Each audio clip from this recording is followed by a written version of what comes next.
Oi, eu sou a Sara Aimee. Eu sou a Mini. Eu sou a Sara. E hoje eu tô me apresentando como Sara Aimee porque nós temos uma convidada diferente. Sejam bem-vindas e bem-vindas ao DamasCast. Esse é mais um episódio do quadro Mulheres Criativas. A cada episódio a gente convida uma mulher da indústria criativa para conversar sobre um tema que envolve o mercado que ela atua. Hoje a gente vai bater um papo com a Sara Guedes, que é uma convidada que já conversou com a gente lá no início do podcast sobre a trajetória dela. E nesse episódio a gente vai focar mais na parte técnica de direção de arte e color script. A Sara é diretora de arte para animação, formada em cinema de animação pela UFMG. Atua no desenvolvimento visual para animação com foco em color script e cenário. Foi diretora de arte no filme Chef Jack, Cozinheiro Aventureiro, e atualmente dirige a arte do longa-metragem O Sonho de Clarice. O que mais ama fazer é contar boas histórias, daquelas que possam nos levar a lugares melhores. Quem quiser conhecer e acompanhar o trabalho dela, pode segui-la no Instagram, @scarvalhoguedes, e no portfólio, que é o site dela, que é saraguedes.com, o Sara com H no final. Sara, muito obrigada por vir bater mais um papo com a gente. Sei que tá aí desde os primórdios do podcast com a gente.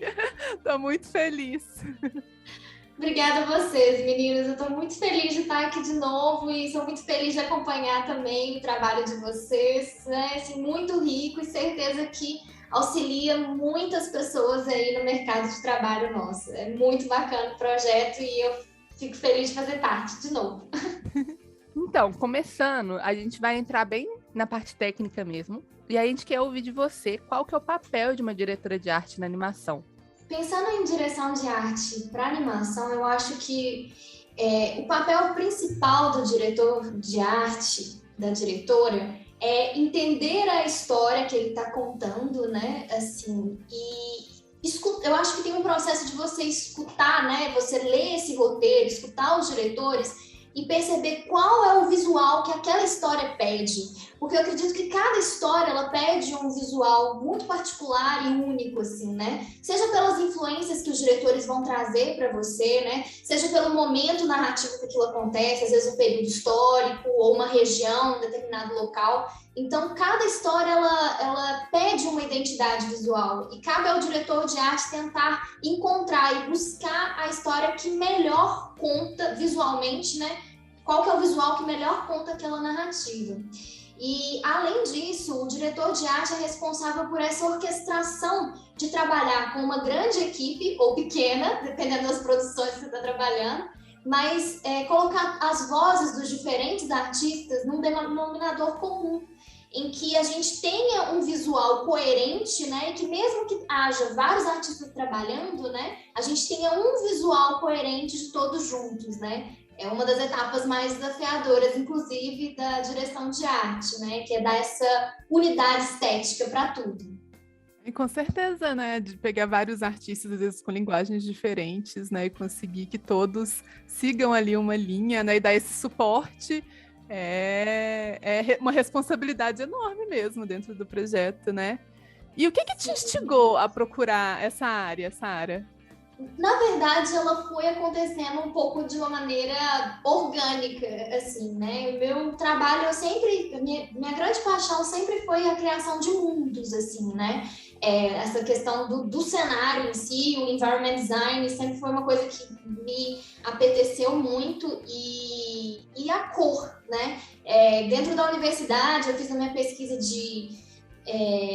de graduação, né, o meu TCC em cima da matéria de color script, né, toda essa questão, e aquilo ali me encantou profundamente, assim, né, essa possibilidade de você, através da cor, escrever uma história, né, o que a gente tem dentro do desenvolvimento visual, o color script eu acho que é o que está mais próximo de uma linguagem da direção geral, é o momento que você mais conversa com o seu diretor, assim, né, e eu achava aquilo muito fascinante, era onde eu acho que é um dos lugares onde você tem mais um input criativo dentro da arte, né? Onde você pode, às vezes, mudar o clima de uma sequência, né? Então, assim, você ganha muito força dentro do projeto, né? Aquilo ali sempre foi muito interessante. E à medida que os projetos foram acontecendo, né? Assim, eu fui tentando introduzir esses processos, né? O color script nos projetos que eu estava trabalhando.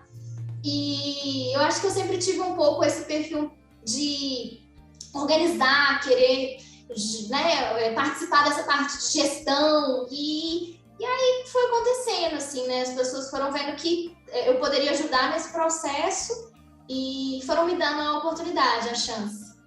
Muito bom. E você falou sobre essa questão de gestão. O quanto isso envolve na direção de arte? Bom, eu acho que isso varia muito de projeto para projeto, né? Quando a gente compara com produções do exterior e produções, né, nacionais, lá fora, normalmente a gente tem equipes muito robustas, né? Muitas pessoas trabalhando dentro de um filme. E às vezes a gente vai ter um produtor só para a equipe de arte, por exemplo, né? Que acompanha todo o processo, né? O produtor, para quem não é tão familiarizado, ele vai ser justamente essa pessoa que vai organizar a pipeline de uma produção audiovisual, e ele vai ser o responsável pelos cronogramas, né? Assim, mesmo as demandas semanais, o que cada artista da equipe vai ser responsável, né? Quanto de trabalho você vai demandar para cumprir em X horas semanais, né? Enfim, mas não é toda produção brasileira que a gente tem esse profissional dentro do projeto.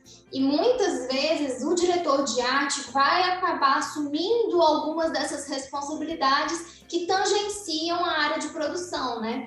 Então faz muito parte do diretor de arte, às vezes, fazer toda essa investigação em cima do animatic e definir quais são os props do filme, né? Quantas locações esse filme tem, como que isso vai ser distribuído entre os artistas, às vezes entrando até em um pouco algumas demandas, como montar os cronogramas e estabelecer quais sequências vão ser começadas dentro do filme, quais a gente vai guardar para serem produzidas mais à frente, né? E entra um pouco nessa questão também de você conhecer a sua equipe e entender, que aí eu acho que já é a parte bem legal, assim, da direção de arte, é de entender quais são os pontos fortes da sua equipe, né? Então, às vezes, tem uma pessoa que ela é excelente em desenvolvimento de material orgânico, plantas, vegetação, então você vai encaminhando aquela pessoa a desenvolver mais daquilo dentro de um filme ou de uma série, né? Enquanto tem aquela outra pessoa que é excelente em interiores, né? Então aquela pessoa vai e trabalha com aquilo, né? Ou mesmo no character design, determinada pessoa tem mais facilidade com personagens mais velhos, outra tem uma facilidade com personagens mais jovens, e aí você vai tentando puxar o melhor da sua equipe, né? Eu acho que aí entra na coisa da orquestração. O diretor de arte, ele precisa ter essa visão de entender como explorar e tirar o melhor da sua equipe, né? Assim, pegar o melhor potencial de cada um, né? Melhor contribuição dos artistas. Eu acho isso que você falou muito legal, porque eu sinto que às vezes a gente, como artista, e vai entrar numa produção, a gente se cobra muito querendo assim, eu tenho que saber fazer tudo, que eu tenho que ser perfeito, eu tenho que saber fazer tudo, né? Eu tenho que saber fazer planta, interior e sei lá o quê, e às vezes não. E isso é tão legal de você ter uma pessoa que consegue ver esse seu potencial para uma coisa e te ajudar a refinar isso, né? Eu acho que quando a gente muda essa visão de tipo assim, a gente tem que saber tudo, ser bom em tudo, né? E conseguir ter esse guia e mostrar, não, olha, esse aqui é seu ponto forte, segue nisso. Isso é tão legal e isso só ajuda, né, no filme. E eu acho muito, muito bacana mesmo essa visão que tem que ter, que você falou, né, de estar ali e ajudar essas pessoas e cada uma ser a melhor versão, né, de si ali, fazer o melhor trabalho juntos. Eu acho isso muito bacana. E é uma das coisas muito legais da animação mesmo, do processo de animação, que é esse processo em conjunto, né? Colaborativo, sim. E para mim, assim, um bom diretor de arte, uma boa diretora de arte, é aquela pessoa... Porque o que é dirigir? É você dar uma direção.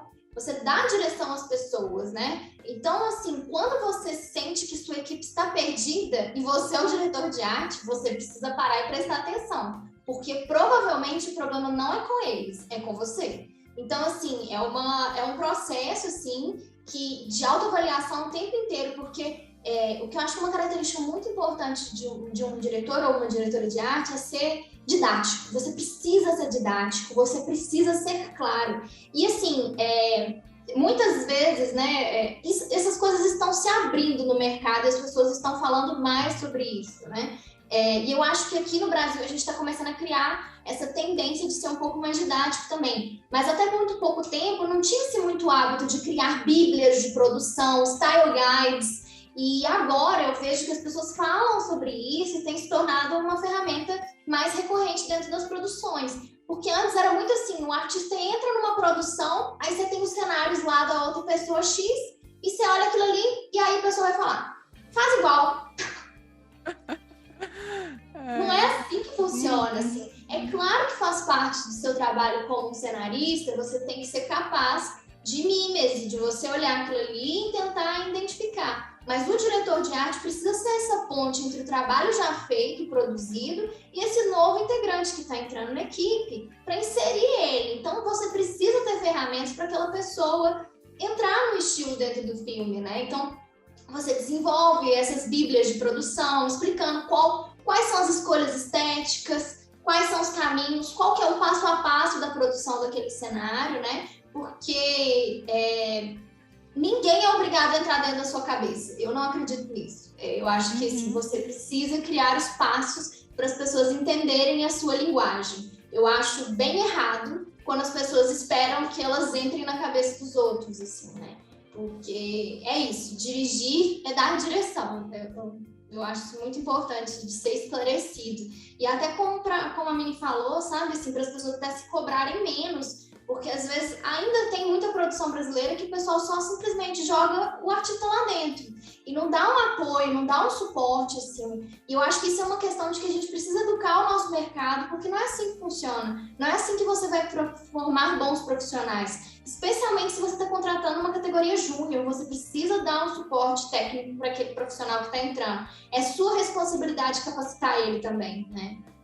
Não, muito legal, porque eu fico pensando em animação, quando eu entrei no projeto, é exatamente isso. Teve ali um dia só do diretor apresentando todo o projeto pra gente. É pra lá que a gente quer levar, são essas personalidades que os personagens têm, são esses sentimentos que a gente quer invocar, esse é o nosso público-alvo, porque enquanto animador a gente também tem que entender isso, e ter esse material pra gente sentar, ler, e sentar com o diretor e perguntar, a gente já vai fazendo escolhas mais assertivas, né?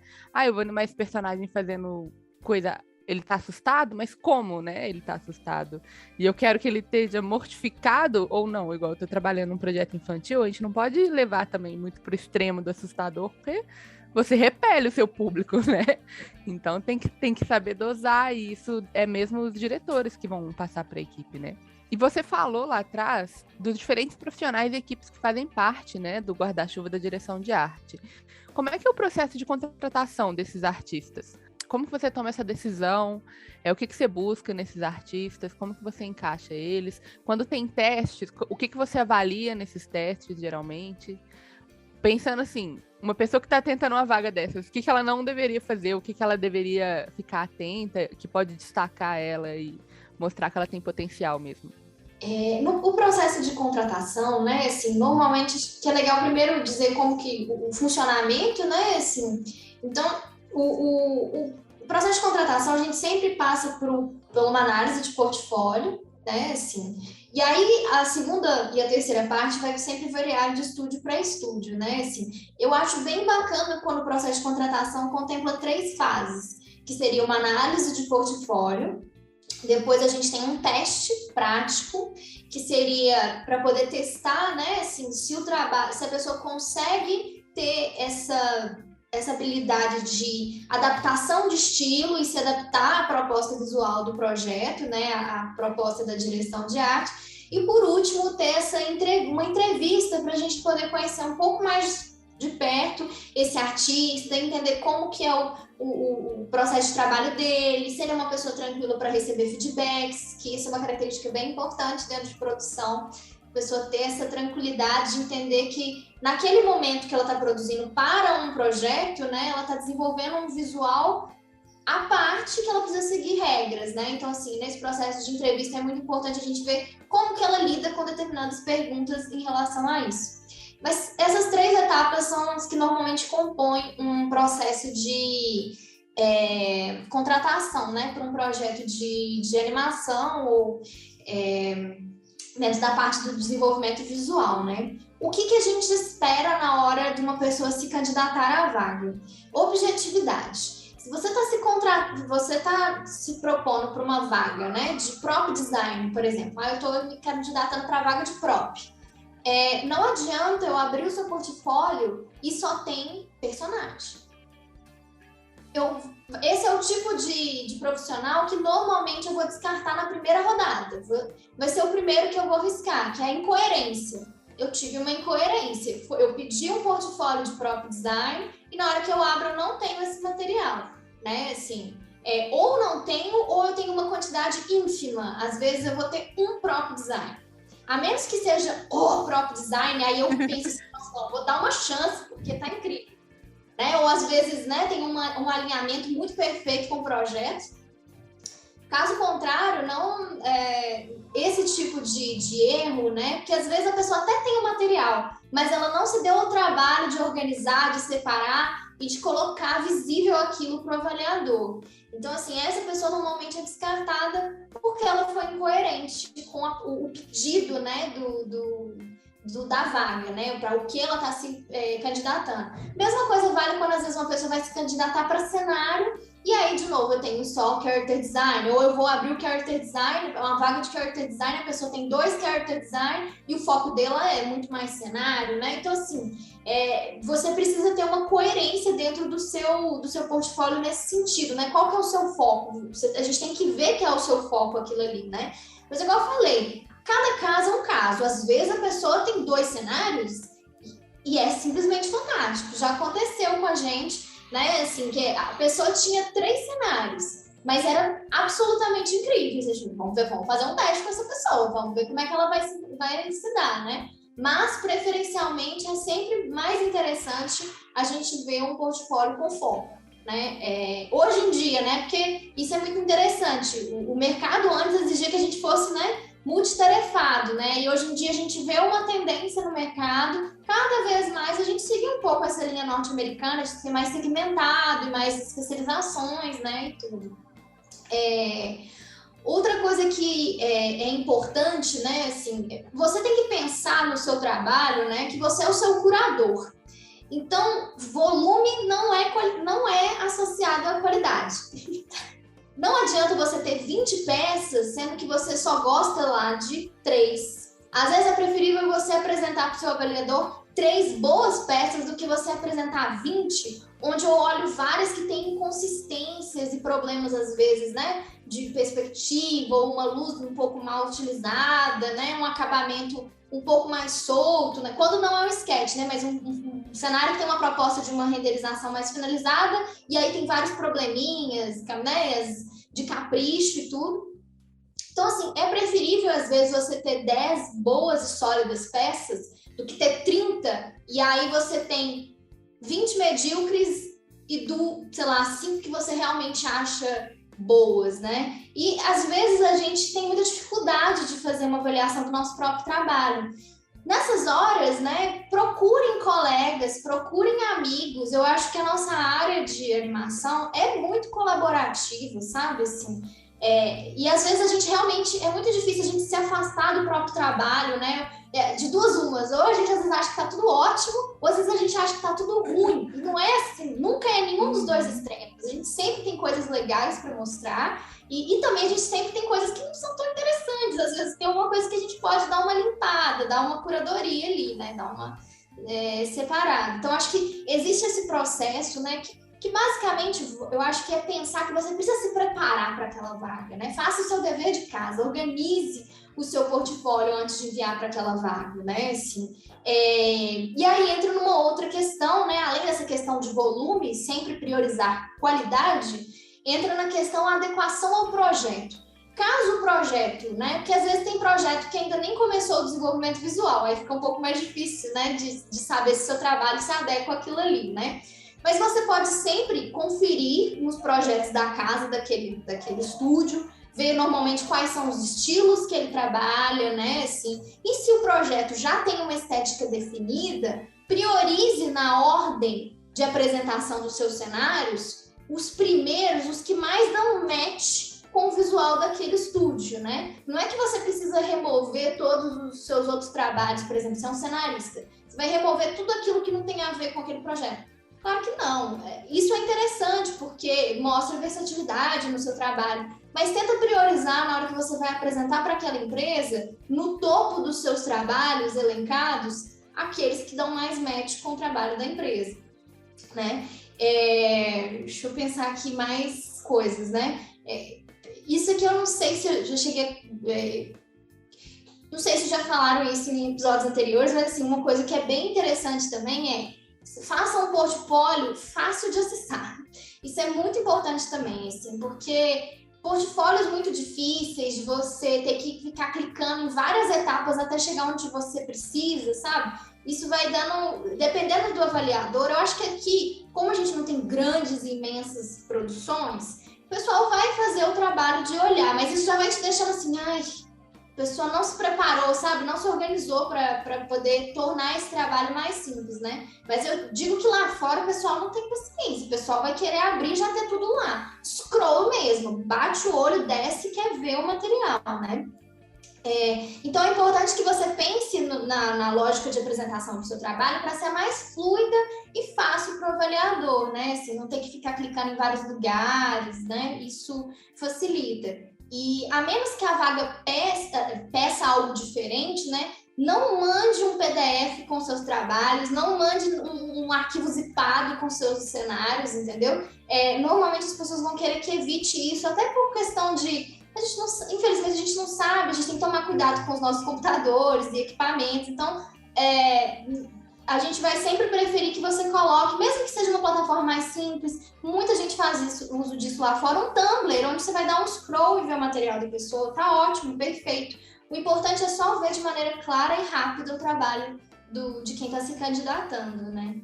Não, e isso eu lembro agora, a Daisy acabou de montar o portfólio dela, arrumar o portfólio novo dela. E era tudo isso que você vai falando, e ela, ai, peraí, e mandava pra gente, o que vocês acham, qual obra? E isso é muito legal, realmente, você ter essa conversa, porque é o que você falou, tem hora que a gente olha pro nosso trabalho, a gente não sabe fazer curadoria direito, porque a gente, às vezes, tem apego emocional a alguma peça, às vezes, né, acontece, não, mas essa aqui foi onde eu aprendi a fazer perspectiva, finalmente, então tem que ter, mas às vezes nem tá tão legal, assim, quanto você pensa, né, então é realmente muito importante. Você tem que ser crítico, né, no final das contas, você tem que ter essa...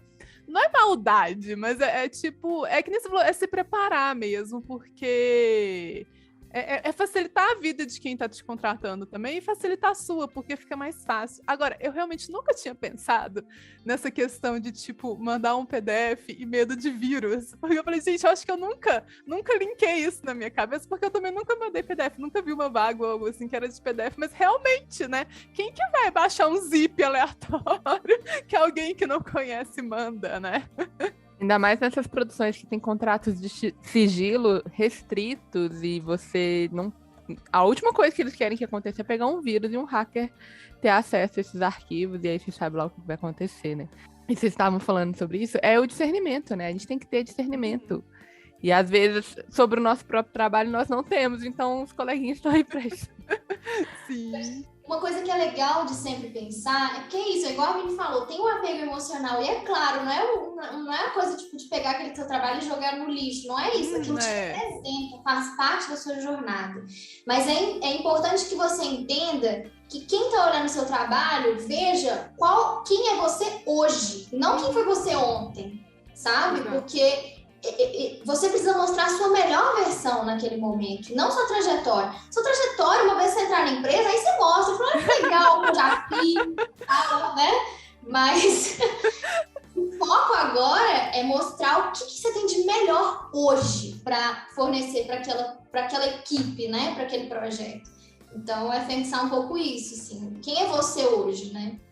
Isso é muito legal, mas depois você falou, eu imaginei. Vocês já viram aquelas festas de slide? Que, tipo, cada amigo... Eu já vi na internet, cada amigo junta uma apresentação de slide. Aí eu imaginei você entrando na empresa e mostrando os slides das artes antigas. Mas rola mesmo, organicamente, esse movimento na empresa. Assim, uma hora que o pessoal fala, quer ver o que eu fazia há anos atrás? Olha meu Instagram. Olha meu Instagram. Ai, mas é muito bom, né, mesmo, que aí... Realmente, isso é muito importante que você falou mesmo, Sara. E agora eu queria perguntar uma coisa que é um pouco mais geral, que é como você avalia o mercado nessa área de direção de arte? Isso é uma coisa, assim, é um pouco até... Eu vou dizer que eu ainda estou entrando nisso, assim, porque eu tenho a produção de direção de arte, né? Assim, eu dirigi a arte de um curta-metragem há um pouco mais de tempo, foi até coprodução, eu dirigi junto com o Israel de Leão, que eu fui diretora de arte com ele. Depois eu trabalhei na direção de arte de um média-metragem com o pessoal do Imagine, trabalhando no Zero Europeia. Trabalhei na direção de arte do Chef Jack e agora estou no Sonho de Clarice. A minha sensação, é engraçado olhar em retrospectiva, já tem alguns projetos, mas assim, eu ainda sinto que eu ainda tenho muito que caminhar e entender um pouco dessa área, assim, né? Mas em relação ao mercado, né? Com certeza tem menos vagas. É uma área que você vai ter muito menos vagas, assim, né? Então, eu acho que uma das coisas que te auxilia muito a estar e começar a entrar em processos como esse é primeiro mostrar proatividade. Foi uma coisa que me ajudou muito a estar onde eu estou hoje, assim. Além de fazer o seu trabalho ali, como mais você pode mostrar que você pode colaborar para aquela equipe, né? Então, assim, isso vai depender muito do projeto, se as pessoas te dão espaço para isso, né? Tem projetos que às vezes não tem tempo nem espaço, mas quando você começa a mostrar para a sua equipe que você, né, participa de processos, por exemplo, de revisão de cenário ou revisão de character design, você já vai começando a entrar em cargos como de coordenação, né, uma coordenação de cenário, uma coordenação de character design, né? Então, mostrar essa proatividade é o primeiro passo para poder assumir uma função como essa, né? Assim, e gostar de gerir, né? Gostar de participar, de gerir e eu acho que a grande diferença entre um diretor de arte e quem está desenvolvendo a peça, né, ou um cenarista, seja um character design, você gosta de ver o todo e de participar dessa questão da equipe como um todo, né? Não só desenvolver o seu, mas pensar no projeto numa esfera maior, né? E eu acho que essa é uma das melhores maneiras de você caminhar em direção a essa função. E, claro, se candidate, né? Assim, a gente vai se candidatando que a gente vai começando a ter as oportunidades, né? Mas especificamente para cargos de direção e gestão, é muito importante o networking também. Isso precisa ser dito, é muito importante. Você precisa se fazer ser visto, conhecido e como que a gente faz isso, né? Agora, infelizmente, a gente está nesse processo aí de pandemia, né? Então, o networking acaba ficando muito virtual, mas certamente é muito importante que você participe de festivais, de conferências, esteja com uma troca constante com as pessoas que são desenvolvedoras, assim, né? Esteja perto dessas pessoas, né? E, além disso, eu acho que sempre o nosso melhor cartão de visita é o nosso trabalho. Entregue aquilo de melhor seu para cada projeto que você trabalha, né? Mostrando proatividade, eu gosto de acreditar que isso vai te levar, sabe, assim, a isso, né? Porque são poucas pessoas, na verdade, que gostam de gerir, porque isso te afasta um pouco do processo criativo, assim, né? Então, tem que entender também se é isso que você quer, porque isso precisa ser dito. O seu tempo de desenho por dia diminui bastante, assim, sabe? Às vezes, em 8 horas, seu tempo de desenho vai cair para 2 ou 1, sabe? Então, assim, você precisa entender se é nessa direção, se você quer seguir, né?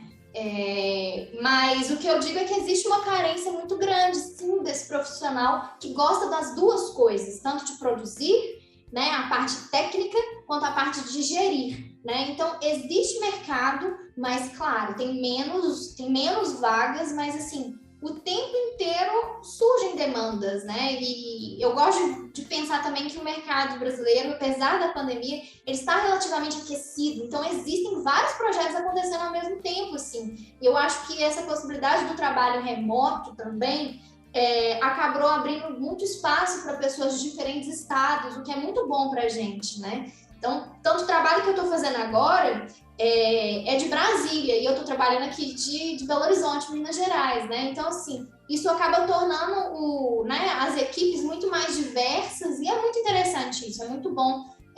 Espero que, mesmo após a pandemia, os estúdios percebam que, assim, o Brasil é muito grande, e existe muito mercado de trabalho, né? Muito mão de obra bem especializada e competente em diferentes estados, que vão além do eixo Rio e São Paulo. Com certeza, a gente é tão plural e tem tanta gente tão competente em tudo quanto é lugar, né?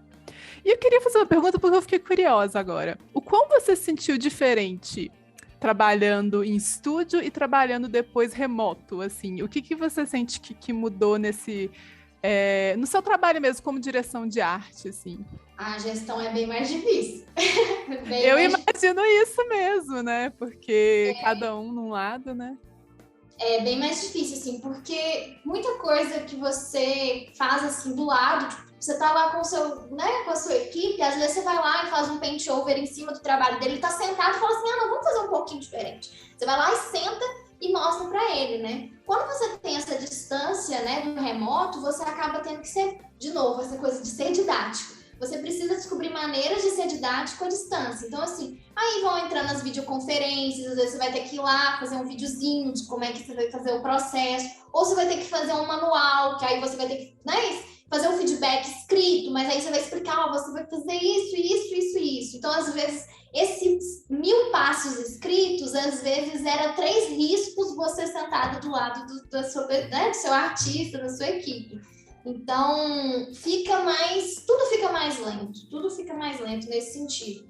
Mas também tem essa grande vantagem de trabalhar com artistas, né, de diferentes lugares, né? Então, é muito positivo nesse sentido, né? Mas é isso, né? Os estúdios podem fazer isso com e sem pandemia. Aí é um puxãozinho de orelha para eles aí pensarem futuramente. Não, com certeza. E ainda mais o trabalho com animação, que, assim, você tem o computador, você tá lá no computador, né? Não tem essa necessidade intrínseca à profissão de estar todo mundo no mesmo lugar, né? E eu acho que é tão legal quando você traz essa pluralidade de lugares, de culturas, né, para um projeto, pode enriquecer ainda mais.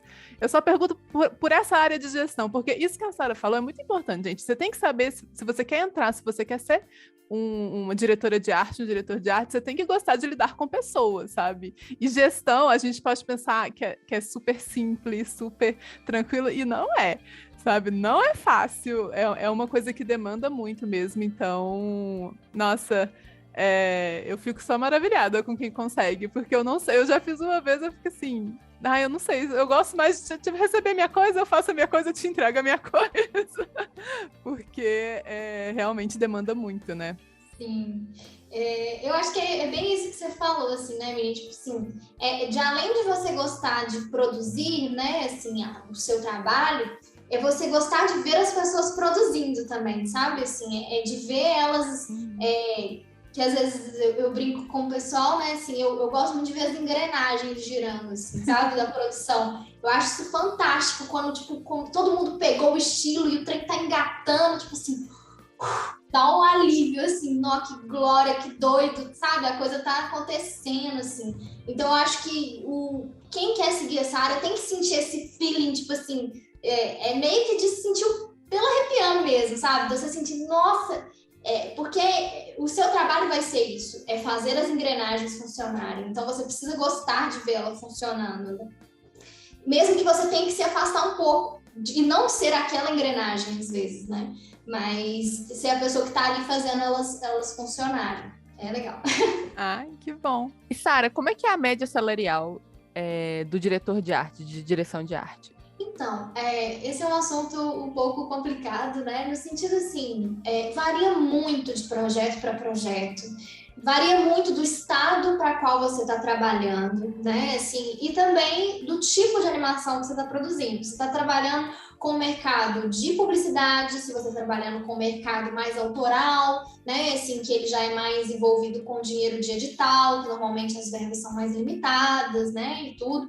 Eu posso falar um pouco da minha experiência, assim, né? Porque acaba variando muito por conta dessas variáveis aí, né? De onde você está trabalhando.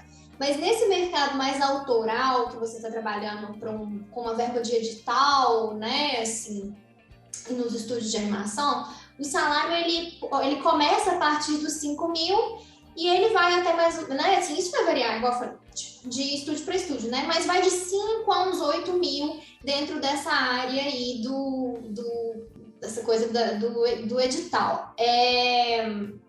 Para a publicidade, eu sei que as médias são mais altas. podem ir para casa dos 10 mil, dependendo do estúdio, né, e tudo, mas não é uma realidade comum no Brasil. Vão ser alguns estúdios excepcionais, diferenciais aí de São Paulo, do Rio de Janeiro, né, assim, estúdios um pouco mais antigos da área de publicidade, né, mas para projetos menores seria essa faixa aí que vai dos 5 aos 8, né, e é uma coisa que a gente precisa ainda até conversar um pouco mais, sabe, assim, eu falo um pouco sobre isso, assim, com o pessoal da área. Eu ainda tenho pouca referência, né, assim, eu preciso conhecer até mais diretores de arte para a gente poder entender como que está o nosso mercado, como que tá os valores, né, assim, porque isso é bem uma experiência bem pessoal, eu acho importante reforçar isso, assim. Isso foi o que eu vivi até agora, mas é possível que a média seja até mais alta, dependendo do pessoal, da onde está trabalhando, se está no Rio, né, assim, como que funciona isso para os grandes estúdios aí do Rio e São Paulo. Gente, é sempre bom lembrar que a gente é de Belo Horizonte.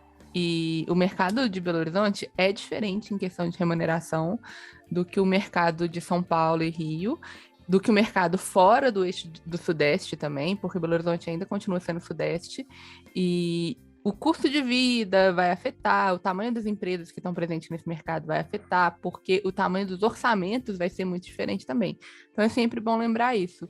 Se vocês estão num mercado mais fomentado e mais aquecido nessa área, com certeza vão ser valores maiores, porque eles vão ter tudo mais estabelecido há muito tempo, esse mercado deles também vai estar mais educado e com expectativas mais alinhadas em relação a valores. E aqui é outra realidade, então tem que pensar nisso também. E sempre pense em que momento você está da sua carreira. Você está com anos de experiência no mercado, você está começando, a gente também tem que ter em mente essa disposição de topar projetos menores para poder a gente crescer e se tornar profissionais mais valorizados.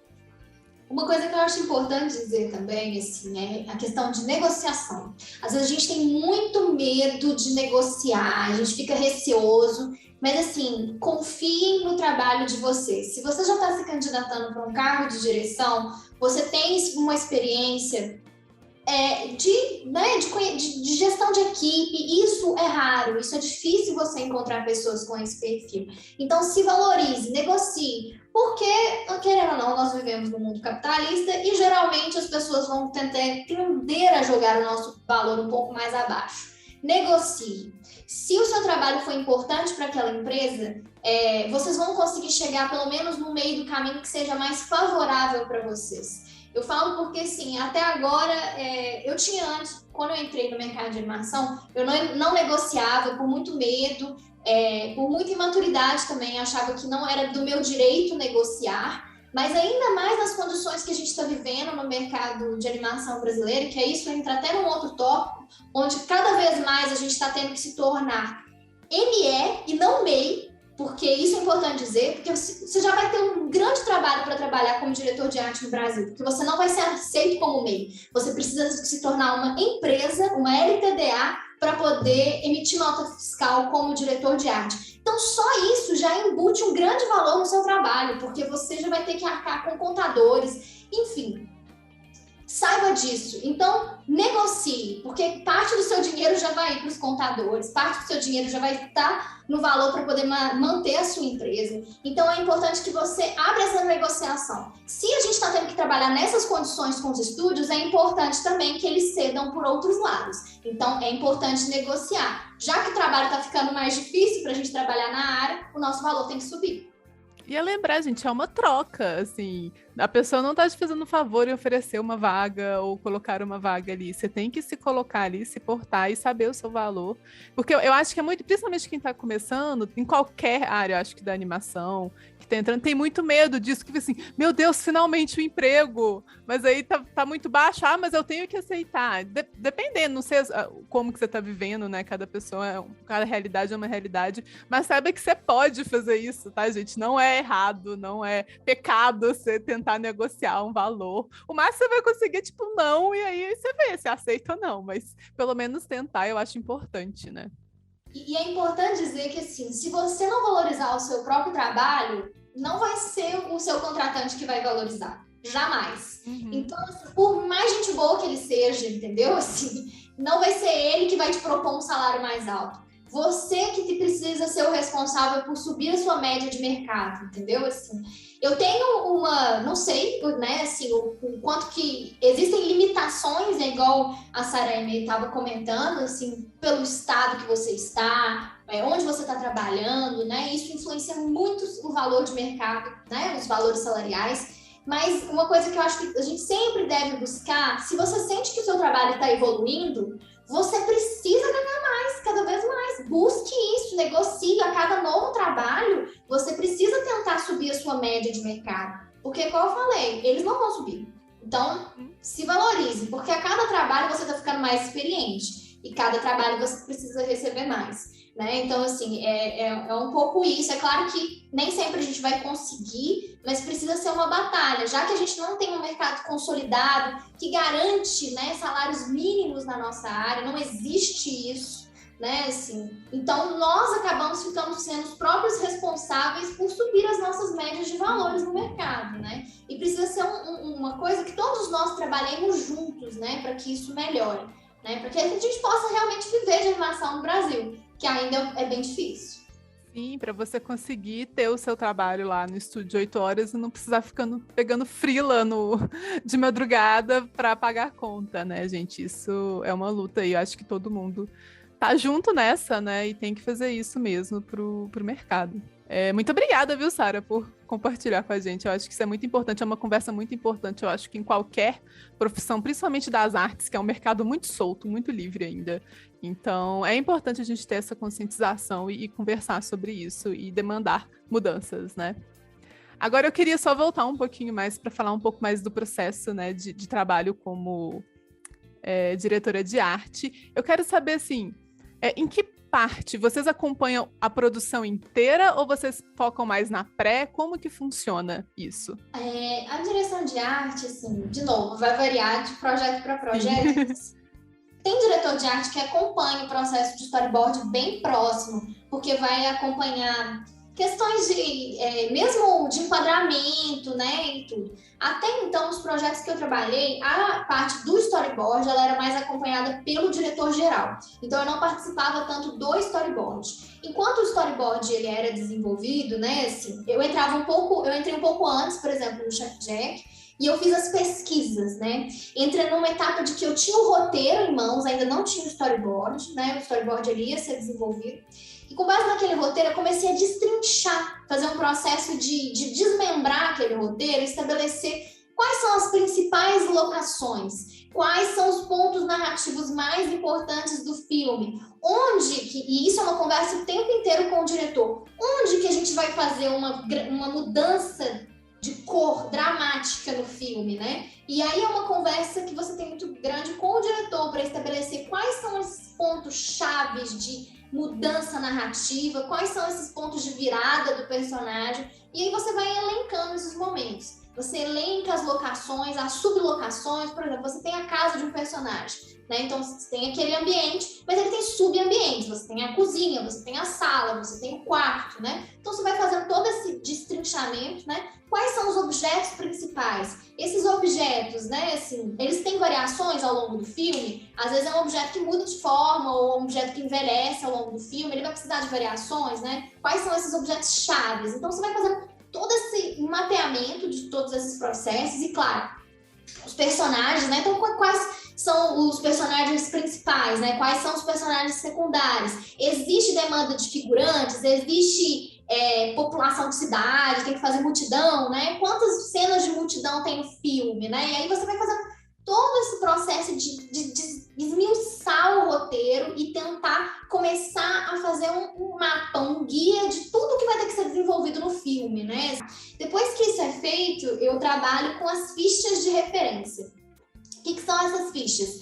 Eu preparo um material de apresentação, tipo um PowerPoint mesmo, para os meus diretores. E aí eu vou apresentar propostas, tipo assim, eu faço um mood board do filme, e separo as referências, por exemplo, para o personagem principal. Olha, eu acho que a gente pode ir para esse caminho aqui, para esse protagonista, o que você acha dessas propostas? Isso sem antes de eu fazer qualquer tipo de rascunho, eu estou pegando só umas ideias, pegando imagem, Pinterest, pesquisa, foto, mistura, faz um mood board, né? E faço para os personagens, pro ambiente, pro prop, né? E aí, depois que eu fiz isso, e aí eu bati com os diretores, né? Porque é isso, a gente não tem possibilidade de errar no Brasil. Tipo assim, a gente precisa ser assertivo, porque o nosso tempo é curto e nosso dinheiro mais ainda. Então, antes de começar a colocar a equipe para trabalhar, você precisa ter muito claro o que o seu diretor quer.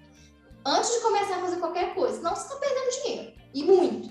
Então, eu faço essas fichas, e uma vez que eu, né, normalmente você vai ter uma discussão, né, e aí o diretor vai trazer novos inputs, eu falo, não, acho que esse caminho não é tão legal e tal, faço uma nova versão de ficha, onde a gente alinhou as coisas, então eu trouxe referências de diretores, misturei com aquilo que eles gostaram, e uma vez que aquilo ali está aprovado, aí eu entro na etapa de concept, né, aí eu começo o concept com essas fichas que vão servir de guia para a minha equipe e para mim, assim, né, que vou estar desenvolvendo ali com eles também, né.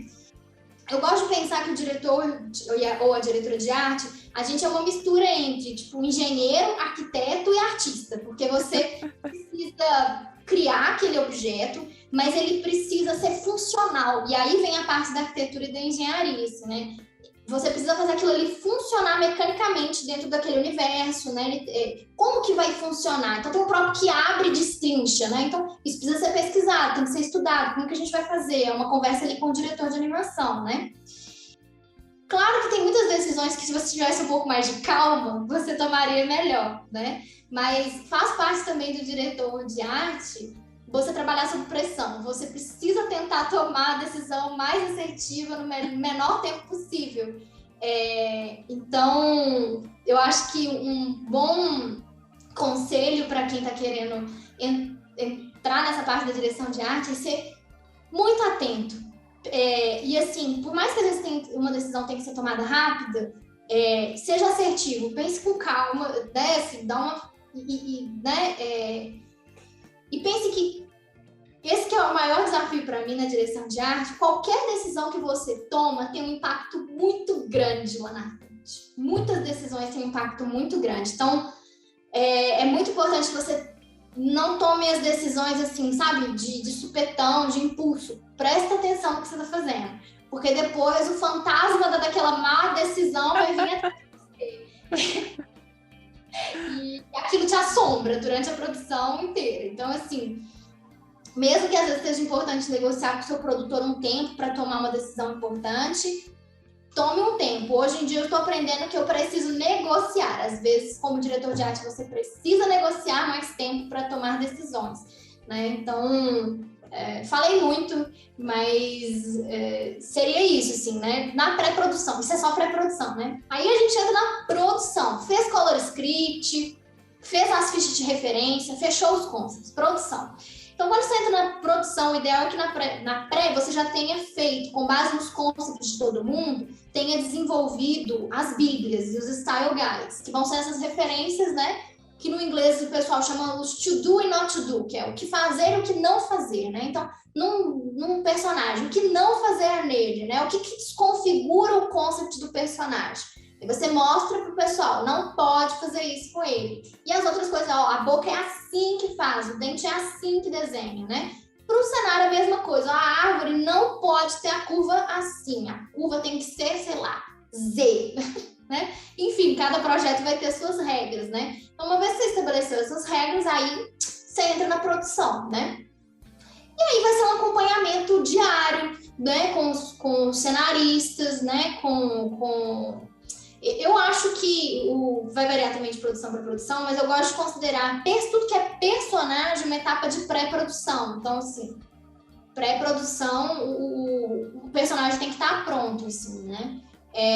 Mas falando para quem é do character design um pouquinho, né? Uma vez que depois fechou os concepts, o que eu consideraria produção do character design seria o desenvolvimento dos model sheets, né? Que são esse material que vai tudo ser levado para o pessoal da animação. model sheet de mão, model sheet de pé, model sheet de boca, né, as expressões faciais todas, as expressões de emoção, né? Tem os packs de rig, são os pacotes que a gente precisa desenvolver para o rig, que precisa ser desenvolvidos. Então, tudo isso entra como uma produção do design de personagem, mas na etapa de pré-produção geral da arte. Eu não sei se ficou confuso, mas que segmenta um pouquinho, né? Assim, o character design teria todo esse processo depois dos concepts, né? Mas ainda estaria na pré-produção da arte, né? E aí, os cenários, quando a gente entra na produção do cenário, é mais um acompanhamento semanal, de revisão. Você vai pegar os cenários que o pessoal está trabalhando, revisar eles, né? Mandar notas de revisão. E entra mais um acompanhamento de ver o quanto que o pessoal está seguindo o Color Script, né? Vai ser sempre a sua guia. Eu sempre volto para o Color Script para ver se o pessoal está seguindo né, o visual proposto do filme. E aí é um acompanhamento até o fim.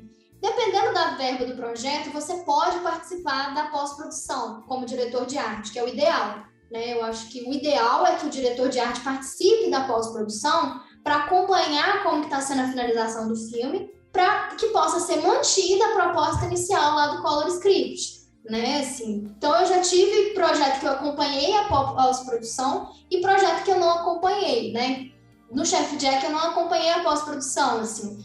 Teve um momento ali que foi paralelo, mas eu saí antes da pós-produção ser finalizada. Então, assim, a gente teve uma conversa inicial só de como que seria o uso do Color Script, né? Assim, quais foram os efeitos principais que a gente usava sobre os personagens. Com base nisso, a equipe de pós-produção tocou. Mas eu acho muito importante o diretor de arte acompanhar todo esse processo, quando possível, na produção de um filme. Não, gente, viu? Por isso tem que ganhar muito bem. Olha o tanto de coisa que a Sara tá falando aí. Então, assim, de verdade. E eu ia perguntar justamente isso. O quanto da pós-produção o diretor de arte também está envolvido, se você acompanha os compositores ou o pessoal do render, do export, no caso do 3D, né? Mas é bacana mesmo. E aí, você falou agora no final sobre o Color Script servir para um guia disso. A gente queria justamente separar um bloquinho aí para aprofundar mais em Color Script. O que exatamente é um Color Script? Para quem não sabe, não conhece, porque, igual a gente estava conversando no início, nem sempre ele entra, né, nas produções. Sim. O Color Script, ele é um guia, ele é um roteiro de cor do filme, né? O que ele vai fazer? Através da cor, ele vai estabelecer as nuances, né? As mudanças cromáticas, batendo com os momentos chaves narrativos, né? Então, tem um ápice que o personagem tem uma mudança de personalidade muito grande. É interessante que a cor acompanhe esse arco desse personagem, né? E o Color Script vai ser esse planejamento de como a cor vai se comportar ao longo daquela narrativa, né? Como que é o processo do Color Script? Normalmente, ele é feito com base nos quadros do storyboard, né? Então, normalmente senta-se com os diretores e se estabelece quais são os pontos narrativos mais importantes do filme. Com base nessa seleção, você começa o processo de estabelecer as cores das sequências e como que vai ser as variações dessas cores, né? Algumas produções, né, acontece de você usar também o layout do filme, né? Muito comum em produção 3D usar o layout da cena 3D, em vez de ser o board, né? Então, assim, varia um pouco de produção a produção. Mesmo no Chef Jack, como o layout estava bem adiantado, teve vários quadros do Color Script que foram feitos no layout. Então, lá tem uma misturinha. Tem quadros que foi storyboard e tem quadros que foi o layout, né? Mas, normalmente, se é feito com storyboard em produções 2D. E em 3D, eu vejo que é muito comum ser mais sempre o layout. Normalmente, o pessoal trabalha com layout. E só para também fazer essa diferença, o que exatamente é o Color Key, que você comentou antes também? Eu gosto de pensar que o Color Script ele funciona quase como a lógica da animação, né? Então a gente tem o Color, né? Que esse termo já é bem comum na indústria, que é o Color Key, né? o color key seria os momentos mais importantes de virada do filme, né? Assim, que você consegue elencar esses momentos, às vezes, em 5 quadros chaves, sabe? São os momentos mais importantes narrativamente. E depois a gente tem os color breaks, que seriam esses momentos de transição. São momentos de transição importantes na história, mas não chegam a ser os chaves, né? E aí a gente teria os color in-betweens. O que seriam os color in-betweens? Pensando na lógica também de animação. São esses momentos, né, assim, porque o color break seria um momento de ruptura, tem uma mudança, mas ainda não é o chave daquela cena, né? Então, a gente estabelece esses momentos secundários, né, assim, mas que são importantes. E aí, no terceiro lugar, eu colocaria os in-betweens como os momentos que são tecnicamente importantes de ser estudados. Então, assim, igual a gente estava conversando antes, tem uma tomada que ela não é importante narrativamente, mas ela vai vai impactar positivamente a equipe de arte no cenário. Então, eu vou fazer esse quadro porque ele é um quadro tecnicamente importante, vai dar informações para a equipe de arte, né? Ou não, esse quadro aqui ele é importante porque ele é um close no personagem, a pós-produção precisa saber como que vai ficar o visual do close, como que vai ser a iluminação do rosto daquele personagem naquela cena, que não tá dando para ver no plano aberto. Então, vamos fazer aquele close ali para a pós-produção ter uma referência de como é que vai ser aquilo ali. Então, o in-between, ele serve muito como essa referência técnica, tanto para pós-produção, quanto para o pessoal da equipe de arte, né? Assim, é importante frisar que assim, esse é o jeito que eu trabalho, cada um, com certeza, desenvolve métodos e formas diferentes, né? Assim, mas eu gosto muito de segmentar esses quadros diferentes, né? Assim, pensando na hierarquia. No Chef Jack eu não consegui trabalhar tanto assim, porque quando a gente estava fazendo concomitantemente, né? Então o storyboard estava sendo feito e a gente estava fazendo o color script. Então a visão do todo foi prejudicada nesse sentido, né? Então a gente trabalhava mais por sequência, né? Então não deu para exatamente seguir essa lógica de hierarquia, porque muita sequência ainda não estava pronta. Mas eu considero a maneira ideal de trabalhar você pensar no todo e ir depois indo para as menores partes, assim. Eu acho mais assertivo, eu acho uma das maneiras mais interessantes de trabalhar o color script. Ai, legal demais. E agora só a pergunta para eu saber, porque eu não pude fazer parte da primeira turma, você vai dar outro curso de color script em algum momento? Olha, eu tenho muita vontade de dar aula de novo. Então, talvez um curso full, né, da maneira como ele foi feito, eu acho que no momento eu não faria, mas eu estou cogitando abrir bem breve um processo de mentoria, assim, né, mais com o foco do meu trabalho, que é cenário, né, assim, e talvez alguma coisa mais voltada para a cor. Mas uma coisa que está pipocando na minha cabeça faz um tempo, o problema é que eu não sei como que eu conseguiria viabilizar isso, mas eu sinto muita falta de um livro com material em português, assim, sabe? Sobre direção de arte. E eu tenho um caderninho que eu vou anotando reflexões e processos, assim. Eu fico pensando muito no futuro de escrever algo a respeito, assim, sabe? Mas é uma coisa que ainda está na gaveta. É uma ideia, é um projeto, uma coisa que eu tinha muita vontade de fazer, mas tem que ver quanto que vai ser o momento mais propício, como que seria, se seria num financiamento coletivo ou tentar uma parceria com editoras, mas existe essa intenção também no futuro. Então a gente vai recomendar aqui, recomendar o último episódio do Mulheres Criativas, que foi com a Irena, que ela fala sobre isso. Sobre como começar a escrever livros. Ela fala sobre livro infantil, mas de maneira geral, as dicas dela valem para todo o mercado editorial. Gente, e assim, eu tô aqui falando que, Sara, eu compro na hora, eu vou amar. Fiquem atentos às redes da Sara, a gente também vai colocar, porque eu acho que é uma coisa linda e realmente é muito difícil. Vocês sabem que eu amo comprar livro da área, a gente monta uma bibliotequinha aqui em casa, e assim, é muito difícil achar coisa em português, e isso é muito ruim, sabe? Eu acho que isso limita muito o acesso, e às vezes quando você acha, eu comprei alguns livros de cor, eu tô até lendo um agora, mas são muito focados ainda em aquarela, em técnicas tradicionais, esse uso, e isso, por exemplo, me tira um pouquinho.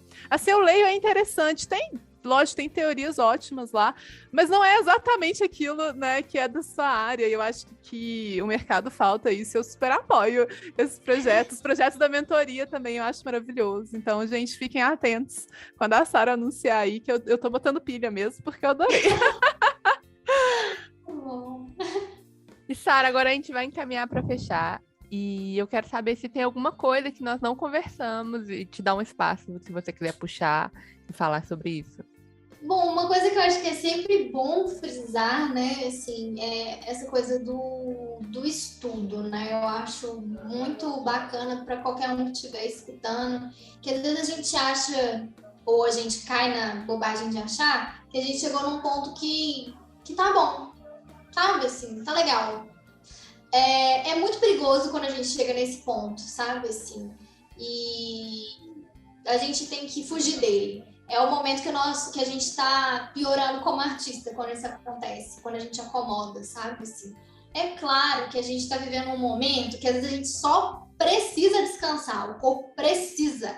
Ainda mais nessa situação de pandemia, não é aqui, eu não estou aqui incentivando ninguém a se matar, nem nada disso de trabalho. Eu mesma tenho uma reduzida considerável no meu trabalho, estou bem mais leve, porque eu não estava dando conta de muita coisa com esse processo de pandemia, que é isso, a gente tem um desgaste mental imenso, né? E é um peso que a gente às vezes não consegue medir, colocar em palavras, né? Mas é por toda essa situação de reclusamento, de pessoas que a gente tem perdido, infelizmente, né? E isso afeta diretamente o nosso trabalho. Mas uma coisa que eu posso dizer, e é uma coisa que eu tento buscar sempre, né? Ainda que às vezes num ritmo devagarzinho e menor do que eu gostaria, ser artista, eu acho que é, acima de tudo, ser pesquisador. Sabe, assim, a gente por natureza pesquisador. Um artista é um investigador, a gente está investigando o mundo. E aí o fato de investigar o mundo faz a gente querer criar. Eu acho que está muito ligado a essas duas coisas. Então, assim, a gente tem que buscar e entender, assim, o que faz o nosso coração palpitar, sabe? O que faz a gente vibrar, né? Tem um projeto das meninas que eu acho simplesmente maravilhoso. Não é um projeto, é uma prática, né? Essa coisa que vocês fazem as listas de sketchbook, né? Assim, a Mini tem esse trabalho, né? Eu sei que a Daisy começou também. Gente, eu achei isso simplesmente fantástico, assim, sabe? Porque eu acho que ajuda muito a gente retornar a pensar o que apetece a gente, sabe? O que faz a gente, o que nos motiva enquanto artistas, quais são os temas que nos interessam, assim. E eu acho que esse é o tipo de pergunta que a gente tem que se fazer o tempo inteiro, porque é isso que vai fazer a gente ir para frente, né? Então, o que eu gostaria de dizer sempre nunca considerem que o trabalho de vocês acabou, sabe? Assim, sempre tem mais coisas pra gente aprender, mais coisas pra gente estudar, conhecer, né, assim, e uma coisa que eu tenho buscado muito, tô tentando, esse é um processo um pouco difícil. Nos últimos anos, estudar para mim virou uma questão muito mercadológica, eu estudo para o próximo trabalho, e isso chega um momento que não te faz mais querer ir pra frente. Chega um momento que aquilo ali não é o suficiente, porque estudar vai começar a se tornar uma coisa cansativa e desgastante. E aí, nessas horas, é muito importante a gente voltar para o nosso próprio trabalho e entender o que a gente realmente gosta de fazer. Porque se a gente não soubesse responder isso, a gente não consegue ir para frente. Eu tive um art block muito grande esse ano, assim, né? Claro, teve várias questões de pandemia e tudo, mas eu acho que foi muito porque eu parei de me perguntar o que eu gosto de fazer e o que eu gosto de desenhar, né? Assim, porque mesmo quando eu tentava fazer as minhas listas do que eu quero desenhar, era muito mais o que eu preciso, se eu fosse escrever, o que eu preciso desenhar e não o que eu gosto de desenhar. Então eu sempre colocava na frente o que eu preciso. E às vezes a gente precisa botar o pé no freio e voltar e pensar um pouco antes disso, antes do que eu preciso, o que eu gosto. Porque a gente precisa deixar essas duas coisas em equilíbrio, porque é isso que vai motivar a gente a conseguir seguir na nossa carreira. Porque se a gente não gosta, uma hora a gente não vai conseguir ir para frente. Não da maneira mais mais agradável, né? Assim, a maneira mais leve, né? E aí, de repente, aquela escolha que você fez, que era trabalhar com arte, você lá no começo, que era porque você amava, de repente virou mais uma grande obrigação. É lógico que a gente tem que pagar as contas, é lógico que a gente trabalha para sobreviver, mas se fosse só para sobreviver, talvez a gente teria escolhido outra coisa. Então, a gente precisa realmente pensar e fazer um processo de autoanálise mesmo, assim, né? O que eu gosto de desenhar? E aí balancear entre o que eu gosto e o que eu preciso. E sempre fazer as duas coisas, mas nunca deixar uma só.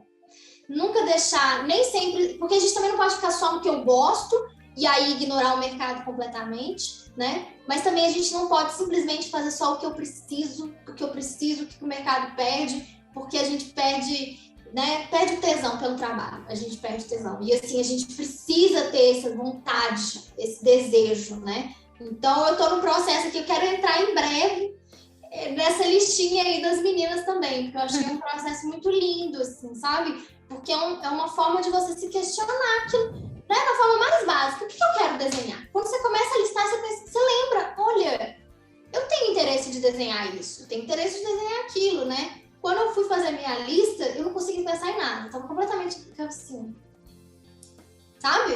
Um travamento mesmo, né? Mas é muito interessante quando você abre espaço, se permite perguntar o que eu gosto, as coisas vêm, assim. E todo mundo tem coisas para dizer, todo mundo. Então, acho que o meu conselho é equilíbrio. Busque também aquilo que você gosta, que eu acho que esse é o caminho para qualquer um se destacar. É você...